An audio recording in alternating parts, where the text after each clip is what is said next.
gravidade, agora a gente vai falar sobre o ambiente FIT com o simulador Gravidade e Órbitas. Eu já ensinei para vocês como é que se baixa e como é que você também pode usar no próprio navegador. Eu preferi a versão para se baixar, para ter uma liberdade maior de utilizar sem precisar ter internet. Então a gente tem duas opções, uma escala em modelo e uma em escala. A gente vai utilizar primeiro a modelo, depois a gente volta para essa questão escalar.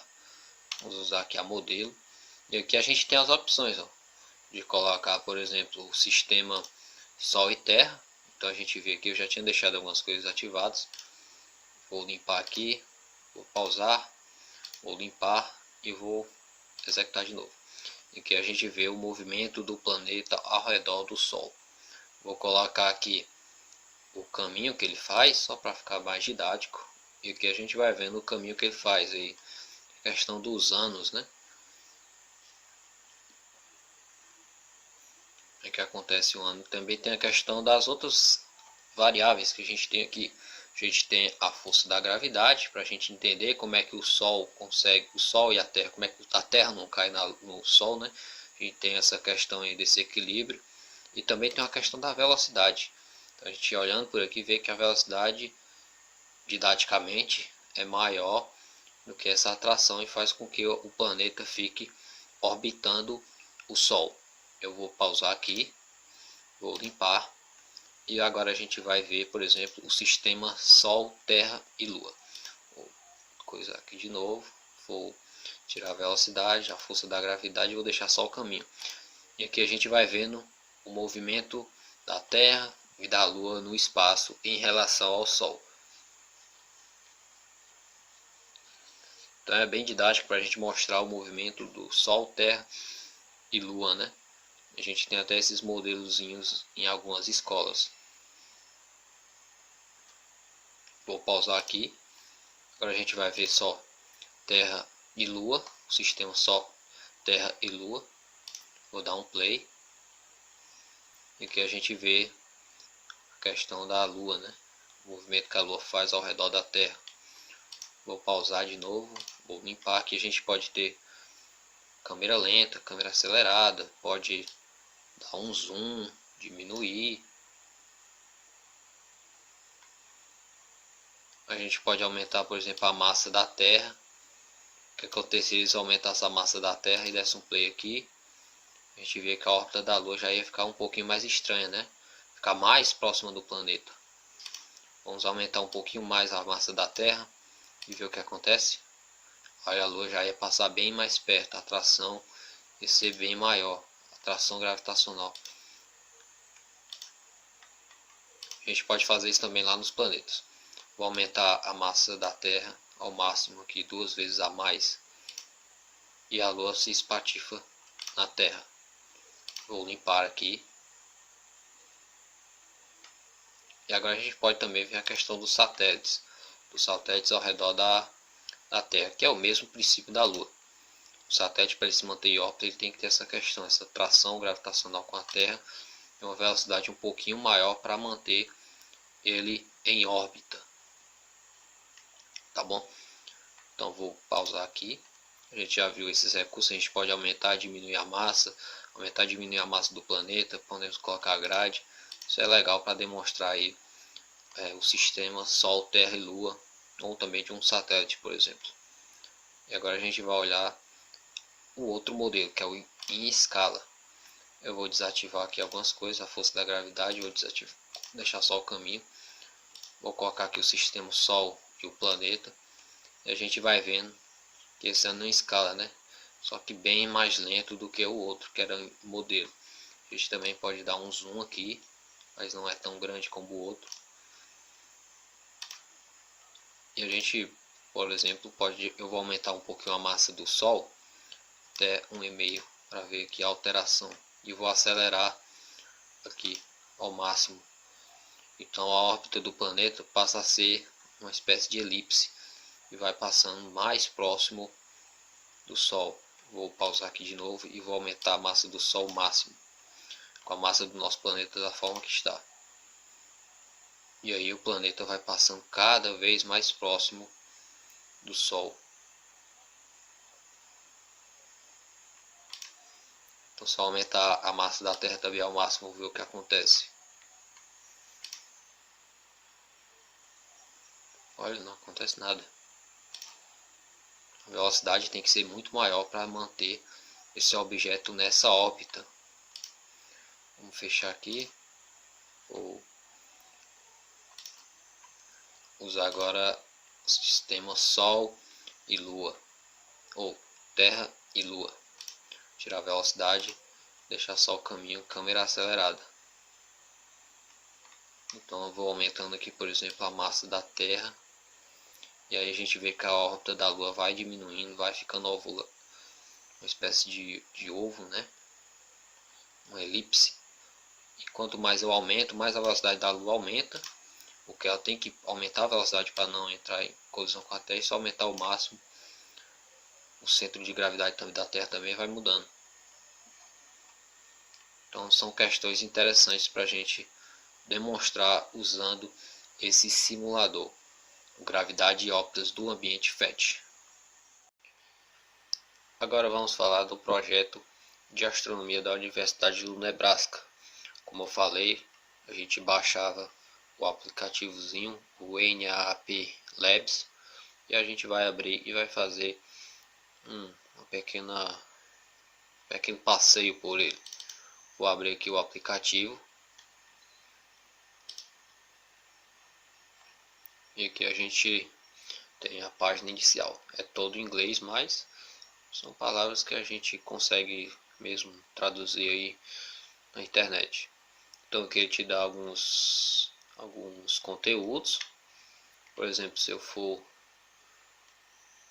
em Planetary Orbits ou órbitas planetárias, a gente pode olhar aqui, por exemplo, o simulador de órbitas planetárias. Os simuladores são representados por esse símbolo aqui.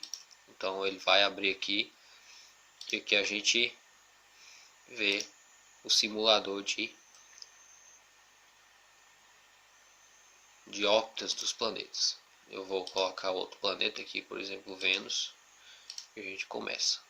E ele mostra aqui a excentricidade da órbita do planeta. O quão excêntrico é a órbita e o quão a questão lá das leis de Kepler, né? Se a gente for comentar sobre essa questão. Por exemplo, ele já realmente está falando das leis de Kepler aqui, ó. A primeira lei, a segunda lei e a terceira lei de Kepler. Mas vamos se atentar ao conteúdo que a gente vai trabalhar, tá bom? Dando continuidade, agora a gente vai falar sobre as fases da Lua usando o ambiente da Universidade do Nebraska, o NAP Labs. Então a gente vai aqui, ó, no sexto, Lunar Fases. A gente vai clicar e vai ver que tem algumas opções aqui. Tem alguns materiais, alguns guias de estudante e os simuladores, que é o que interessa pra gente. A gente vai focar em simuladores. E para a gente não complicar muito, porque esse ambiente realmente ele é muito completo, tem muitos recursos.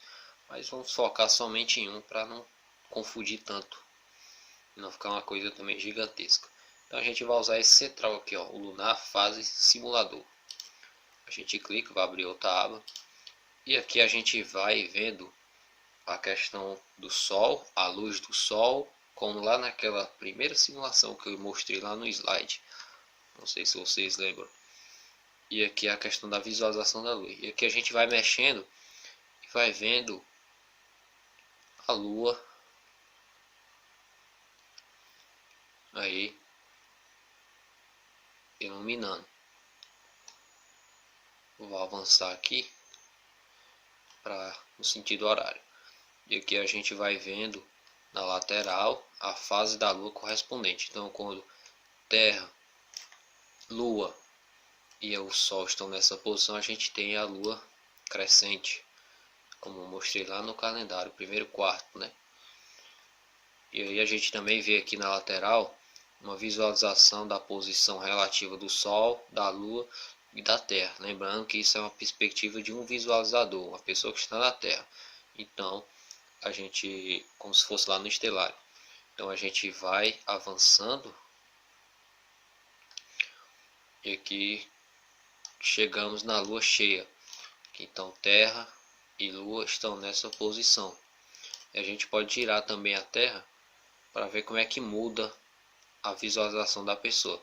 Lembrando, ela estava aqui no lado de dia e agora ela foi para a noite. Aqui a gente muda também, ó. Então quando a lua está cheia, a gente vê que o sol está de um lado e a lua de outro. Isso explica também até a questão lá do eclipse, né? O eclipse lunar, que a sombra da Terra é projetada na lua. Então a gente vai avançando aqui mais, vai vendo aí a lua ficando cada vez mais a leste, né? Como eu mostrei lá no cenário, vai lá sendo cada vez mais tarde, até que chega um horário. Vou girar aqui de novo, como se fosse o bonequinho. A gente vê aqui, ó, que tem um horário local. Aqui é 1h25 da manhã que está mostrando aqui. Eu vou avançando, vou deixar 4 horas da manhã, tal como está aqui. E aí a gente vai voltando até a lua nova. Quando a lua está nova, a gente só vê ela de dia, né? E aqui a gente vê ela bem próxima do sol. Lembrando sempre da questão da eclíptica. A linha da eclíptica, que tem a órbita da lua, tem uma diferença de 5 graus. Por isso que tem, e nem toda lua nova, a gente tem eclipses solares. Exatamente por essa questão da eclíptica. Eclipse vem de eclíptica. Nessa simulação ela peca por não mostrar isso, essa questão aqui. A gente pode colocar o ângulo de fase, ó, e vai mostrando, por exemplo, quando ela está a 90 graus, é primeiro quarto. A gente pode colocar um marcador aqui também na lua, para mostrar aqui. Pode colocar também outros marcadores aqui.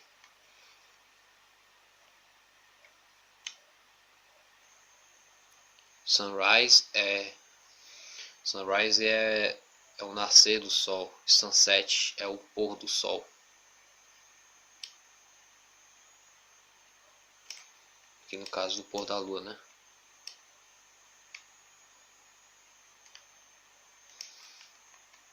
A gente também pode começar a animação aqui, se quiser deixar no automático. E aqui a gente vai vendo o avançar das fases aqui. Eu vou só tirar essa, pronto, para ficar menos poluído. E aqui a gente vai vendo aqui as fases da lua acontecendo, o planeta girando, a lua girando em torno do planeta.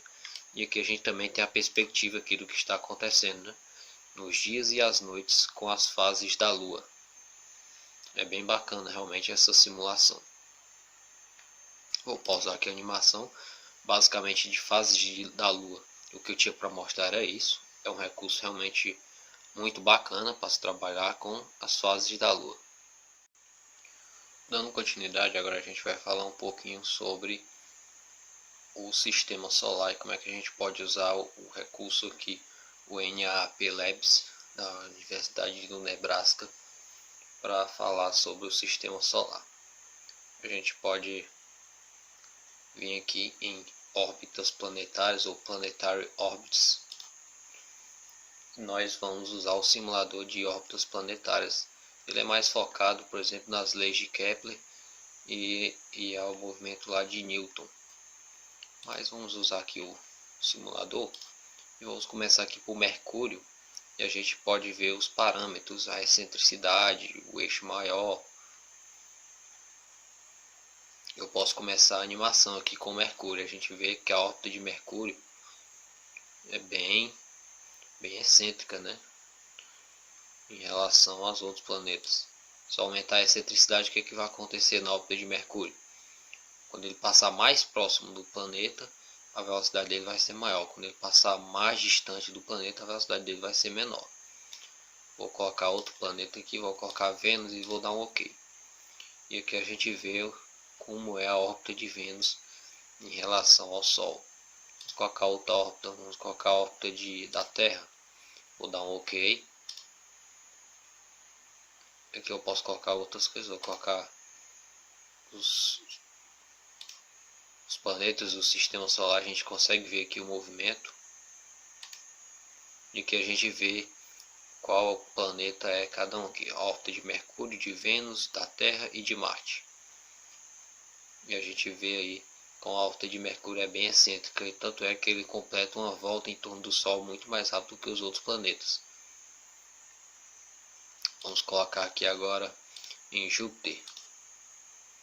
Aí Júpiter a gente já vê que ele é um pouquinho mais lento em relação aos outros, né? Enquanto os outros levam bem menos tempo para dar uma volta, o Júpiter vai levar muito mais tempo. Vou colocar em Saturno. E aqui ele está dando até a distância 5 AU, que é Astronomical Unit, unidade astronômica. Agora a gente pode colocar lá em Urano, que é o último planeta, e ver que é muito mais lento. A órbita de Plutão entra até na órbita de Netuno. A gente vê como os planetas exteriores, até aquela questão que eu mostrei, por exemplo, no outro simulador do ambiente fértil, a gente vê que quanto mais próximo o planeta está, mais rápido ele gira, né? E quanto mais excêntrico é a órbita, mais quando ele passa próximo do Sol ele vai mais rápido, quando vai mais distante ele passa muito mais lento. Então a gente consegue mostrar até as leis de Kepler aqui nesse simulador, mas a gente vai usar isso somente para essa questão do sistema solar. Voltando aí para Vênus, a gente vê, ó, olha a velocidade de Vênus em relação aos outros, e a gente vai aumentando aí a quantidade de planetas que a gente pode colocar. Vou pausar. Essa parte de sistema solar que eu tinha para mostrar era isso. Continuando, agora a gente vai falar de movimentos da Terra, rotação, translação e estações do ano, usando só uma simulação para falar disso tudo de alguma forma. Então a gente vai vir aqui, ó, em Basic Coordinates and Seasons, que quer dizer coordenadas básicas e estações, e vamos aqui nesse simulador aqui, ó, Seasons and Eclipse Simulation, simulador, estações e simulador de eclíptica. Lembrando do que eu tinha explicado, né, da eclíptica. Então aqui a gente vai movimentar primeiramente o nosso bonequinho aqui, e aqui a gente está vendo aqui que tem Observer's Latitude, tá? A latitude do observador. Como a gente está em Senador Pompeu, aqui é mais ou menos uns 5 graus, 5 graus sul. Então a gente vai mexer até mais ou menos 5 graus. Bom, já está ótimo. A gente também vai vendo que tem outras questões aqui. Deixa eu só aumentar a tela. Pronto.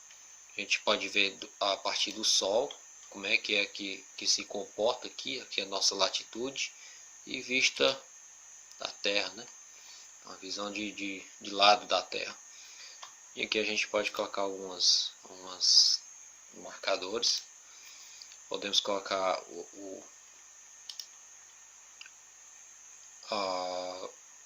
a esfera celestial, mas eu vou deixar no básico, vou deixar na visão de órbita mesmo. E aqui a gente pode começar a animação e vendo algumas características. Vou ativar outras coisas aqui, vou parar aqui só para não comentar.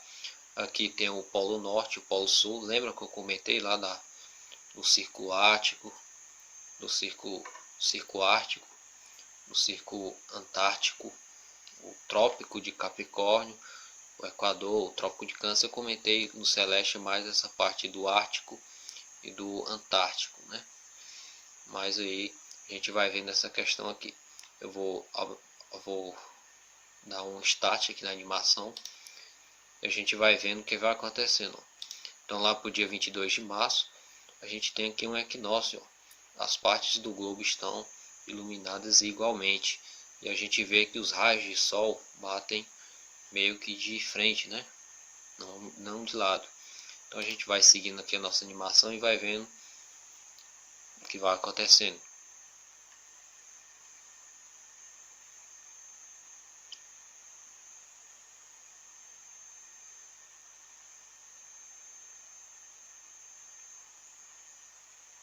Então aqui mais ou menos em junho a gente vê o solstício de verão aqui no hemisfério norte. Aqui ó, tanto o Círculo Ártico ele fica totalmente iluminado e aqui a Antártica não fica iluminada, devido o Sol aquecer mais uma parte do planeta. E a gente vê que pra gente aqui do hemisfério sul, os raios vão ser mais oblíquos, vai esquentar uma área muito menor. Vamos começar a animação de novo, vamos até setembro, no equinócio.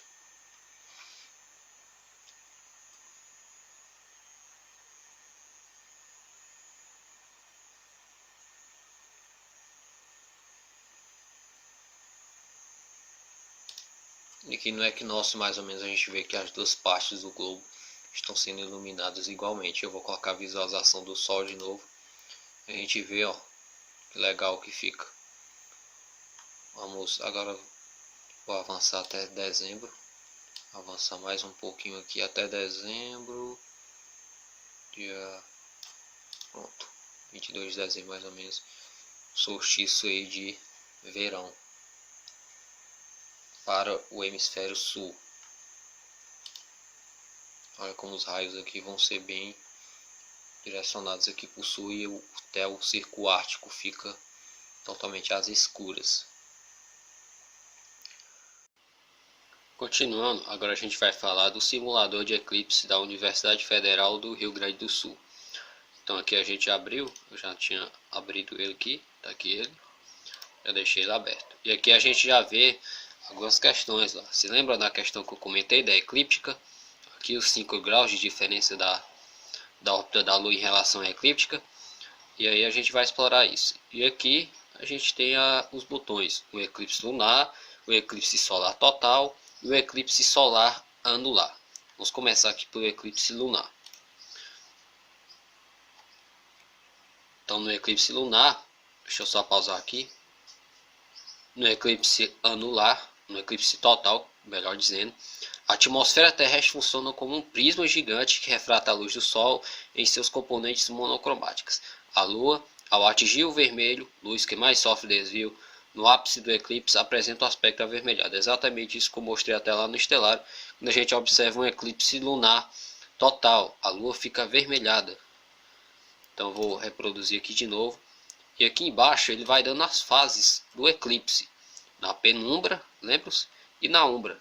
E aqui a gente vai vendo, acompanhando como é que fica a Lua ao passar por esses locais. A gente vai de novo. A gente vai olhando, ele vai mostrando como é que a Lua fica. Pronto, a Lua chegou no ápice. A gente também pode ver aqui embaixo como é que é. Vou reproduzir de novo. E aqui a gente já vai vendo a questão aí da Lua. Vou reiniciar, vou deixar chegar até lá na parte que fica o máximo do eclipse. Aqui embaixo a gente vê também essa visualização. Pronto, agora aqui a gente vê o máximo do eclipse quando a Lua fica avermelhada. Pronto. Agora eu vou voltar e a gente vai ver o outro tipo de eclipse, o eclipse solar, usando esse simulador. O eclipse solar total, ele acontece, ele dá uma explicação aqui. O eclipse solar total ocorre quando a Lua está em conjunção com um dos nodos ou mesmo em sua vizinhança. Distância Terra-Lua 59,73 a 55,76 raios terrestres. Então aqui o Sol, aqui a Lua, e aqui a gente tem uma pequena área do solo, que em pequenos locais a gente tem o eclipse lunar total, eclipse solar total, melhor dizendo. Tanto que, se vocês se lembrarem daquele exemplo que eu citei lá no estelário, para nós de Senador Pompeu em 1929 foi um eclipse parcial, mas para os habitantes de Sobral foi um eclipse total. Então a gente vê que é realmente uma faixa de terra estreita que um eclipse total atinge. Agora a gente vai para o outro exemplo, que é o eclipse solar anular. O eclipse solar anular, ele acontece a espécie lá de anel de fogo, que eu citei lá em outro exemplo. Só o anel iluminado do Sol, não como completo, como acontece no eclipse total, que a Lua encobre totalmente o Sol. Então no eclipse solar anular, a distância Terra-Lua é a maior possível, 65,81 raios terrestres. Nesse caso, o cône de sombra não encontra a Terra, e sim seu prolongamento do Sol. Então, com a Terra mais distante, a gente vê a Lua mais distante, na realidade, a gente vê que fica dessa forma, fica só o anel de fogo, né, anular. Então, o que eu tinha para mostrar basicamente era isso, são os simuladores. Espero que tenham curtido isso, né? Essa questão de trabalhar o ensino de astronomia usando os recursos tecnológicos. No mais, o meu muito obrigado.